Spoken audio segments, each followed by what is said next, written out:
আসসালামু আলাইকুম, welcome to my channel Farzana Sumi. আজ আপনাদের জন্য নিয়ে আসলাম কাঁকরোল ভর্তার রেসিপি। এজন্য প্রথমে কাঁকরোলগুলোকে আমরা চাকচাক করে কেটে নেব এবং পানি দিয়ে ভালোভাবে সেদ্ধ করে নেব।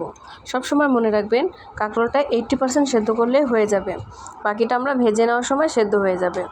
ভালোভাবে সেদ্ধ করে নিচ্ছি কাঁকরোলটা, পানিটা প্রায় শুকিয়ে এসেছে। এ পর্যায়ে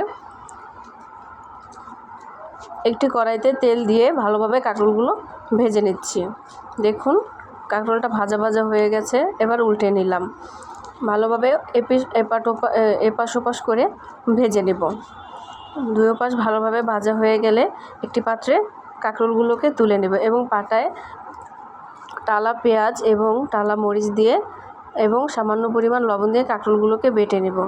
কাঁকরোলগুলোকে ভালোভাবে বাটা হয়ে গেলেই ভর্তা তৈরি হয়ে যাবে। বেটে নিচ্ছি কাঁকরোলগুলোকে ভালোভাবে। তৈরি হয়ে গেল আমাদের কাঁকরোল ভর্তা। ধন্যবাদ সবাইকে আমার পাশে থাকার জন্য। চ্যানেলটি সাবস্ক্রাইব করতে ভুলবেন না। আল্লাহ হাফেজ।